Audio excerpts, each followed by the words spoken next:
안녕하세요. 용의자 Y의 수사반장 정미옥입니다. 오늘도 투자자들을 현혹시키는 종목들 수사해 보겠습니다. 오늘 수사를 도와주실 수사관 두 분은 토마토 투자자문 박한샘 운용역, 유한타증권 지문상 대리입니다. 안녕하세요. 네, 안녕하십니까. 네, 오늘 장에서의 새 용의자 화면으로 소환해 보겠습니다. 첫 번째 용의자는 두산인프라코어, 두 번째 용의자 대우조선해양, 세 번째 용의자는 호텔신라. 이 용의자 하나씩 둘러내서 알리바이 확인해 보겠습니다. 첫 번째 용의자 두산인프라코어, 그의 알리바이는 매각 불확실성 해소, 적정 수준 반등 이어질 것. 네, 두산 공작기계 매각 소식에 두산인프라코어, 두산중공업, 동반 강세 이어지고 있습니다. 그동안 또 워낙 많이 빠졌던 그런 용의자이기도 한데요. 정말 적절한 수준의 반등 이어질 수 있을까요? 네, 맞습니다. 적절한 수장의 반등, 여기까지는 맞아요. 네. 알리바이가. 그리고 실제 그렇게 됐고. 자, 그런데 이제 여기서, 이어질 것.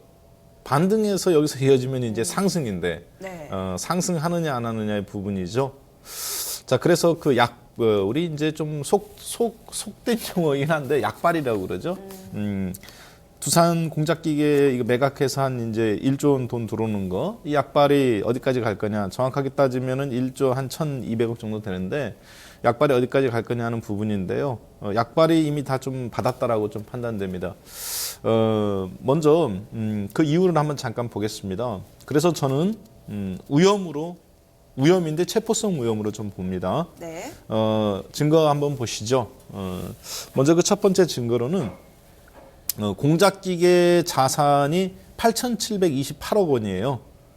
이거 그리고 그러니까 이제 두산인프라코어 전체 자산에서 7조 3천억 밖에 되지 않습니다. 반면에 매출액은 1조 3,400억 원인데 전체 매출액의 17.2%밖에 되지 않아요. 그런데 두산인프라코어가 주가가 40% 급반등 나왔거든요. 자, 이렇게 해서 이제 이게 불확실성 해소됐다. 주가 반등 나온다. 이렇게 이제 나오는데 한번 자료 한번 잠깐 보겠습니다. 그런 보고서들이나 뉴스들이 계속 나오죠. 그리고 그 뉴스를 만들어내는 거는 기관들 가운데 증권회사가 주로 이제 대부분이죠. 호재성 뉴스를 발표하고 증권사, 금융투자가 증권사거든요. 네. 대량 매도 나왔네요. 어제 56만 주, 사상 최대 매도죠. 2월 5일 날 매수가 50만 주인데 매수보다도 더 많고 가장 강력한 매도입니다. 그런데 그 자료가 나오기 전까지는 2월 중순에까지는 매수를 했어요. 바닥에서 3,700원, 600원. 그리고 지금 이제 4,000원대 중반 왔을 때 호재성 재료가 터졌을 때부터 해서 다 털어내버렸습니다. 이 얘기는 무슨 얘기냐면 선취 매수, 선취 매도가 이루어졌다는 거죠. 시청자 여러분들께서 저것이 가능하냐라고 생각하실지 모르겠지만 생각해 보세요. 그래서 공작기계를 매각한다고 했을 때 그 공작기계 파트를 자산을 평가해야 되잖아요. 네. 기계는 감가상각이 얼마나 되고 땅은 얼마큼 되고 직원은 얼마고 잠재부채는 얼마고 누가 평가합니까? 회계사 그리고 변호사 그다음에 여기에 관련된 M&A 전문 증권사 다 직원들이죠. 이쪽 파트들이 다 하니까 정보가 다 사나가는 거죠. 도장 찍었을 때 찍기 전에 대량 매수해서 찍고 나서 팔아버리는 거예요. 잘못된 케이스이긴 합니다만 매출이나 전체적으로 봤을 때 실제 이대로 진행이 된다 하더라도 이미 주가가 저점 대비 40% 올랐기 때문에 시간이 상당 부분 소요될 거다. 만약에 전체 매출액에서 30% 공작기계 파트가 두산인프라코어 전체에 그 자산 총액에서 한 20% 됐다면 더 올라갈 수 있겠지만 7%하고 17%밖에 되지 않기 때문에 저는 현 시점부터는 네. 체포성 위험으로 보는 것이 맞다라고 판단됩니다. 네, 현 시점으로 봤을 때 위험의 의견을 주셨지만 체포에 조금 더 가까운 위험 의견 주셨습니다. 자, 그렇다면 지문상 대리님께서는 이 용의자 좀 어떻게 보고 계신가요? 저는 일단 석방으로 가지고 나왔습니다. 이 용의자 같은 경우는 증거 일단 세 개로 좀 간략하게 말씀을 드리면요. 일단 첫 번째로는 공작기계 매각이랑 밥캣 IP로 인해 가지고 단기적인 흐름은 굉장히 긍정적인 모습입니다. 지금 보시면 아시겠지만 이 회사는 사실 굉장히 힘든 회사입니다. 지금 뭐 두산그룹 자체적인 구조조정도 주식을 안 하시는 분들도 대부분 아시겠지만 최근 들어서 굉장히 좀 많이 힘든 구조조정을 계속적으로 좀 진행을 하고 있고요. 리만 사태 이후로 이 회사는 최고 한 3만 원을 넘었었던 주가가 2015년도 말까지 7,000원대까지 추락을 했습니다. 이 가장 큰 이유는 조금 좀 말씀을 드리면 중국의 사실 건설 장비 시장 자체가 굉장히 좀 많이 역성장을 하고 제조업 PMI 지수 보시면 아시겠지만 굉장히 지금 중국 내수 부동산 쪽에도 굉장히 많이 안 좋은 그런 모습을 보이고 있습니다. 추가적으로 이런 업황이 계속적으로 좀 안 좋고 밥캣을 조금 무리하게 인수를 했다 보니까 그동안 인수했었던 자금에 대해서도 사실 조금 힘들게 지속적으로 좀 진행이 돼 오고 있습니다. 제가 이제 그림을 하나 가지고 나왔는데 보시면 일단 그 중국 건설 장비 시장이라는 두산인프라코어 중국 판매량 추이를 보시면 아시겠지만 중국의 건설 장비 시장이랑 판매량 그리고 실적이랑 똑같이 하향 추세로 움직여 가고 있는 모습을 보시면 될 것 같습니다.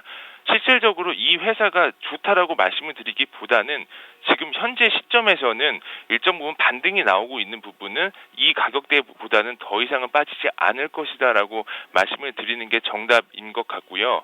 만약에 이 부분 구조조정을 계속적으로 좀 진행을 하고 그리고 공작기계까지 좀 매각이 되는 부분이 있다라고 하게 되면은 차익권 구조가 지금 현재 3.1조에서 2조로 좀 하락을 하고 있는 부분이 있고 밥캣이 상장이 되게 되면은 추가적인 어떤 재무 위험, 유동성 부분도 일정 부분 해소가 되기 때문에 이런 부분으로 봤을 때 굉장히 좀 긍정적인 효과가 나오지 않을까에 대해서 좀 말씀을 드리고 싶습니다. 그리고 두 번째로는 대규모 구조조정인데요.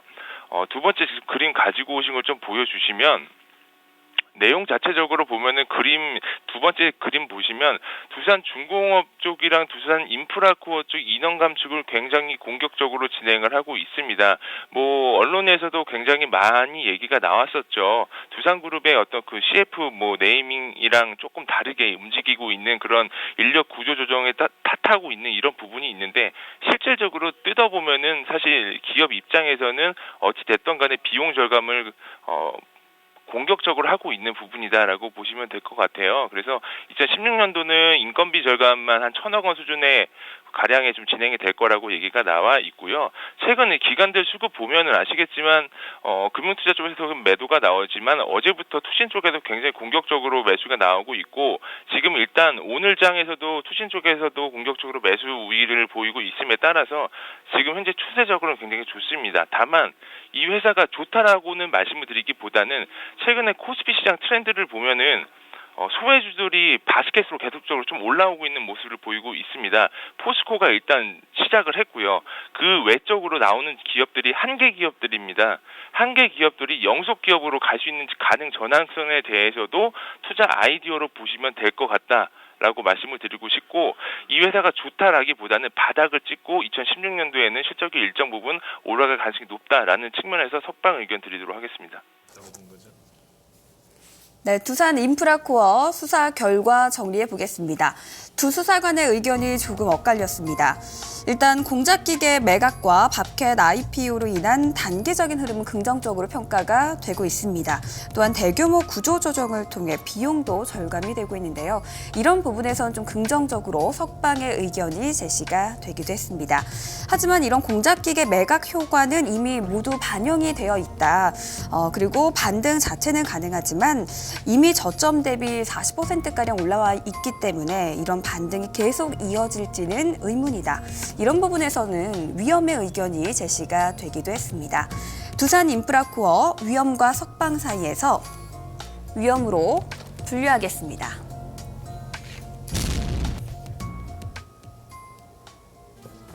두 번째 용의자 알리바이 확인해 보겠습니다. 두 번째 용의자는 대우조선해양. 그의 알리바이는 이란 대규모 수주 기대감, 수주 절벽 해소 기대. 네, 그동안 좀 굉장히 힘든 시간을 보냈던 용의자입니다. 알리바이대로 이란 대규모 수주 기대감에 강세가 나타나고 있는데요. 이 알리바이 정말 믿어도 되는 건가요? 어떻게 해야 될까요? 예, 참 조심스럽습니다. 네. 말을 하기가. 왜냐하면 저희 이제 그 소위 밤길 조심해라 이런 얘기 있죠. 제가 대우조선해양 때문에 참 이 방송 듣는 많은 분들한테 밤길 조심해라 이런 얘기 참 3, 4년 전에 참 많이 들었는데 최근에도 듣고 있어요. 일단은 굉장히 좋은 재료가 나왔어요. 다행이긴 한데 결론부터 말씀드린다면 그럼에도 불구하고 지난 3년간의 시각을 한 번도 바꾸지 않고 체포 다시 한번 이 가격에도 체포하냐 이 가격에도 좀 체포라고 말씀드립니다. 수주절벽 해소 기대가 해소된 거는 맞아요. 그리고 그 기대감 때문에 오늘 주가 폭등 나왔죠. 그렇지만 체포하는 이유 한번 잠깐 보겠습니다. 지금 이제 이란의 최대 이란 같은 경우는 어떻게 본다면 이제 종교가 정치뿐만 아니라 경제까지도 다 컨트롤하죠. 근데 이란 국영 회사라고 볼 수 있는 NITC사가 우리나라로 따지면 공적 기업입니다. 왜냐하면 전 세계에서 네 번째로 원유 매장량이 많고 그리고 이제 경제 규모로 보면은 우리나라의 한 3분의 1 되거든요. 한국이 GDP가 1,200조 돼요. 현재 우리나라 시가총액이 1,200조 조금 넘습니다. 근데 국내 총생산이 근데 이란 같은 경우 국내 총생산이 한 500조 가까이 되는, 400조 가까이 된단 말이에요. 이제 이거 달러 베이스이기 때문에 약간 다르긴 하지만 한국 규모 대비 3분의 1. 근데 이 또 재정 규모는 한 370조 정도 됩니다. 우리나라 돈으로. 한국하고 거의 비슷해요. 돈이 다 어디서 나오느냐? 하루에 60만 배럴씩 기름을 팔아서 해요. 그런데 이제 이게 풀렸죠. 지금 경제 제재가. 그러니까 대규모 발주가 이루어질 거다. 그래서 이번에 이제 NITC사에서 180억 불, 한국 돈으로 이제 22조. 이거에 이제 우리나라 재정기획부 우리나라 참 장관들, 산업부 장관들이 갔단 말이에요, 이번에 이란에. 그래서 이게 이제 될 거라고 보는데, 이란은 사실 이명박 대통령 때부터 이란, 이라크 계속 관계가 좋죠. 그래서 한국에 대규모 발주가 있을 거라고 기대하는데, 저는 그러한 부분들이 전부 다 과대평가됐다라고 좀 판단됩니다. 특히 지금 이제 포스코도 이번에 그 철강소 이란 쪽에 짓는다고 하는데 22조를 발주를 준다 하더라도 한국한테 다 줄 리가 없겠죠. 문제는 이걸 또 대우조선해양이 혼자 다 받을 수도 없거니와 서로 대우조선해양이 다 받았다 하더라도 이것이 조선이라는 것이 짓는 것이 건설하고 비슷합니다. 초기 자금, 중도금, 마지막 마무리 자금 4년 걸려요. 22조를 4년으로 나누면 5조 5천억입니다. 매출액 5조 5천억이면 순이익이 별로 또 크지는 않겠죠. 반면에 대우조선해양 재무제표 한번 잠깐 보겠습니다. 1년에 4조 원씩 적잖아요. 2015년도에 지금 4조 영업 적자가 4조 5천억입니다. 당기 순이익은 그럴 수 4조 원 적잖아도 돈을 벌으면 괜찮은데 둘 다 4조 원, 4조 원이에요. 문제는 뭐냐면 지금 자본 잠식이 이제 유보율이 35% 남았고 부채가 18조 원인데 내 돈이 1조 원도 안 남았어요. 한 분기면 마이너스입니다. 결국은 이런 회사는 조만간에 자본 잠식, 감자, 그 다음에 이제 유상증자가 들어오죠. 그럼 일반인들 지금 1억 원 투자하신 분은 나중에 300만, 500만 원밖에 안 남아요. 그렇기 때문에 저는 절대로 이런 뉴스가 나올 때 용의자 지금 이 프로그램에서 저런 부분을 검증해야 된다고 보는데 건드리면 안 되는 종목 중에 대표적인 케이스다. 나중에 감사한 이후에 그 다음에 제가 한번 추천드리겠습니다. 그때 한번 같이 보시죠. 일단 뭐 가격적으로 메리트도 있고요. 또 좋은 뉴스도 나왔지만 그래도 과감하게 체포의 의견이 먼저 제시가 됐습니다. 자, 그렇다면 지문상 대리님께서는 이 용의자 어떻게 보고 계신가요? 체포해야 될까요? 예, 당연히 체포해야 되는 용의자라고 보시면 될 것 같습니다. 뭐 좀 간단하게 말씀드리도록 하겠습니다. 일단 오늘자 나왔던 이란 선박 수주 규모는 실질적으로 시장에서는 과장됐다라고 얘기가 나오고 있고, 사실 이제 동사가 수주를 한다라는 가능성도 사실 많지 않다라는 얘기가 사실 시장의 현 주소라고 보시면 될 것 같습니다. 그래서 오늘 주가의 상승은 굉장히 좀 과도한 측면이 있다라고 시장에서 좀 반응해 주고 있고요. 추가적으로 대우조선해양이 올해 이란발 수주를 한 50억 달러 내외까지 시장에서는 가능할 거라고 얘기가 들고 있고, 하나로 따지면 한 6조 정도밖에 안 됩니다. 그리고 추가적으로 중국 조선사들이랑도 사실 수주 경쟁을 펼칠 부분이 굉장히 많기 때문에 이런 부분 가지고 뭐 당장 주가가 올라간다는 부분도 사실 말도 안 되고요. 추가적으로 좀 말씀을 드리면 해양 플랜트 부분은 사실 거의 영업을 못하고 있다라고 보시면 될 것 같아요. 실질적으로 지금 유가 하락으로 인해서 해외 플랜트 사업 부분에 대해서 사실 거의 제로 베이스로 깔고 가자라는 부분이 굉장히 좀 많기 때문에 이런 부분은 좀 주목을 해봐야 된다라고 말씀을 드리고 싶고요. 도표 하나 가지고 나온 거 좀 보시면 쉽게 이해할 수 있으실 것 같아요. 전반적으로 보면은 지금 10년간 상선 연간 수주 그러니까 61.8달러로 계속적으로 좀 수주 감소하고 있는 그림을 좀 확인하실 수가 있으시고요. 추가적으로 이제 계속적으로 나오고 있는 자본 확충에 대한 얘기가 계속 좀 나오고 있습니다. 지금 자본 감식 나오고 있고 좀 현금도 없기 때문에 이러한 부분은 한 번 더 빅베이스 일어날 가능성 굉장히 높습니다. 지금 주주분들이 계셔가지고 제가 조금 공격적으로 좀 말씀은 좀 못 드릴 수도 있겠지만 추가적인 유상 증장 가능할 거라고 말씀을 드리고 싶고요. 뭐 제3자 배정 의미 없다고 보입니다. 뭐 전반적으로 조금 더 세게 말씀을 드리면 사실 뭐 감자에 대한 부분도 좀 고려를 할 수 있는 부분까지 오지 않을까라는 생각이 좀 들고 있기 때문에 추가 손실을 최소화시키려고 하면 이쪽 좀 반등 나올 때 매도하는 게 맞지 않을까 이렇게 생각을 하고 있습니다. 네, 대우조선해양 수사 결과 정리해 보겠습니다. 두 수사관의 의견이 서로 일치가 됐습니다. 일단 주가가 오르는 것은 말 그대로 기대감일 뿐입니다. 이 용의자의 수주 가능성이 확정된 것이 아닌데요. 때문에 이란 수주에 대한 부분은 너무 과장이 됐다는 두 수사관의 공통적인 의견이었습니다. 또한 해양 플랜트 상선 부분의 적자도 계속해서 이어지고 있고요. 앞으로 자본 잠식에 빠질 가능성이 있다는 의견까지 제시가 됐습니다. 대우조선해양 이 용의자 체포하도록 하겠습니다.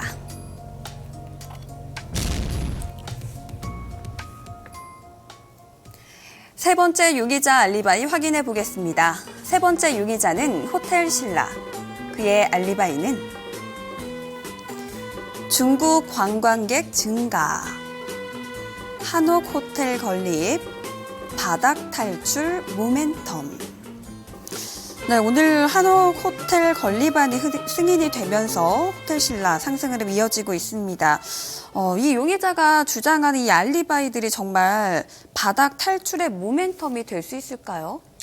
네, 일단 알리바이만 놓고 본다면은 바닥 탈출 모멘텀이다라고 이야기했는데 일장일단이 있어요. 중국 관광객 증가는 가능해 보이고요. 호텔 건립은 악재라고 생각됩니다. 주가에는. 네. 왜 그러냐면 한옥 호텔 건립을 한다는 거는 이제 이부진 씨의 꿈이긴 한데 장충동이죠. 네. 91실이에요. 그러니까 한옥은 수직 증축이 안 되잖아요. 3층 규모로 이제 환경을 깨지 않아야 되니까 서울 땅값이 평당 5천만 원 전후에서 3천만 원인 걸 고려해 봤을 때는 남는 장사는 아닙니다. 서울에서는. 네. 그렇기 때문에 상징성이지 이 부분이 남기는 좀 어렵다고 보여지고요. 비용 증가. 반면에 잠깐 한번 그 두 번째 자료 한번 잠깐 보여주시죠. 호텔 신라의 매출 구성을 잠깐 보겠습니다.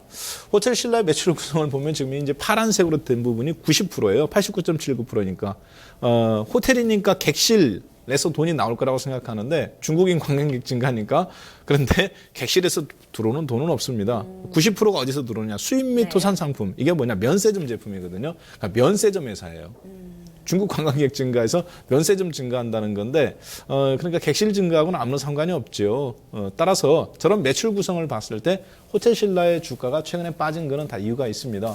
호텔 신라는 사실 제가 여러분들한테 계속 5년 동안 지배구조 개선에 맞춰서 호텔 신라와 현대산업 가장 긍정적으로 말했던 종목이죠. 지난 만 4년 동안. 최근에 1년간 이 시각을 완전히 바꿨습니다. 네. 이제 주식이 다 올라왔다고 본 거예요.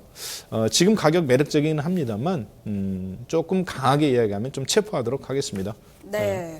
호텔 신라 이번 용의자도 가격은 매력적이지만 이번에도 체포의 의견 제시를 해주셨습니다. 자, 지무상 대리님께서는 호텔 신라 어떻게 보고 계신가요? 일단 석방 의견 갖고 나왔고요. 증거 세 가지 가지고 나온 거 간략하게 말씀드리면 첫 번째는 사실 이제 뭐 한옥 호텔이랑은 사실 호텔 신라랑은 전혀 상관없다라고 보시면 될 것 같아요. 주가가 빠졌었던 가장 큰 이유는 작년 하반기부터 메리트 영향으로 인해 가지고 실적 컨센서스 하회가 사실 주 원인이거든요. 그동안 과도하게 호텔 신라에 대한 고밸류에이션에 대한 얘기도 사실 많이 나왔기 때문에 일정 부분은 좀 안전마진 가격대까지 나오지 않았나 이렇게 생각이 들고 있고요. 사전 면세에 대한 부분이 일정 부분 올해 안에는 사실 그 5년 허가제라는 게 사실 말이 안 될 정도로 그 정부의 어떤 정책적인 부분에 대해서 굉장히 미진한 부분이 있기 때문에 이 사전 면세점 같은 경우는 5년에서 일정 부분 그 정책적인 부분에서 변동이 있을 거라고 생각이 들고 있습니다. 이런 부분을 감안을 한다고 하면은 실질적으로 지금 현재 그 나오고 있는 최악의 상황은 더 낫다라는 게 지금 현재의 상황이라고 보시면 될 것 같습니다. 그리고 두 번째는 최근 중국인 인바운드 관광객들이 10% 이상 계속적으로 회복세를 놓이고 있습니다. 첫 번째 그 차트 가지고 나온 거 좀 보여주시면 될 것 같은데요. 3분기를 사실 최바닥으로 찍고 난 이후부터 계속적으로 그 동사의 이제 매출액이나 영업이익률 그리고 면세 유통 부분에 대해서 V자로 턴을 하는 모습을 좀 확인하실 수가 있으실 겁니다. 그리고 특히나 호텔신라 같은 경우가 작년 같은 경우는 주가가 조금 빠지다 보니까 주주 환원 정책으로 인해서 자사주 매입 그리고 배당에 대한 부분도 사실 좀 시장보다는 좀 긍정적으로 나오고 있는 부분이 있어서 이런 부분 같은 경우는 사실 주가에 대해서 좀 긍정적인 시그널로 나올 가능성이 굉장히 높고요. 그리고 세 번째 같은 경우는 이번에 용산 HDC 면세랑 싱가포르 창의공항 그 매장 확대를 조금 기대를 해봐도 될 것 같은데요.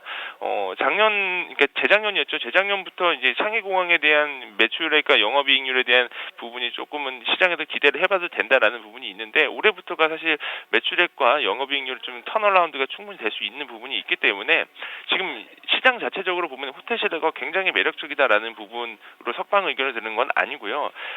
지금 최근 트렌드들을 보면은 코스피 시장 자체적으로 가격 반등이 크게 나오는 종목들은 결국은 고점 대비 반토막 이상 나오는 과대낙폭 업종 위주로 좀 나오고 있습니다. 오늘 나오는 종목들 중에서 사실 호텔신라나 두산인프라코는 그러한 좀 부합한 종목이기 때문에 전체적인 부분에 대해서 석방 의견 드리도록 하겠습니다. 네, 호텔신라 수사 결과 정리해 보겠습니다. 이번에는 다시 두 수사관의 의견이 서로 반대되는 의견이 제시가 됐습니다. 일단 중국인 관광객이 10% 이상 회복세를 보이고 있습니다. 또한 용산 HDC 면세점과 싱가포르 창의공항 매장 확대에 따른 기대감을 엿볼 수가 있었는데요. 이런 부분에 대해서는 석방의 의견이 나오기도 했습니다. 하지만 알리바이로 제시된 한옥호텔을 통해서는 좀 큰 매출을 기대하기는 어렵다는 의견이었고요. 또한 이 호텔신라의 매출 구성을 봤을 때 면세점 부분에서의 모멘텀이 필요한 용의자다. 조금 더 과감하게 체포의 의견까지 제시가 됐습니다. 호텔신라 체포와 석방 사이에서 위험으로 분류하겠습니다.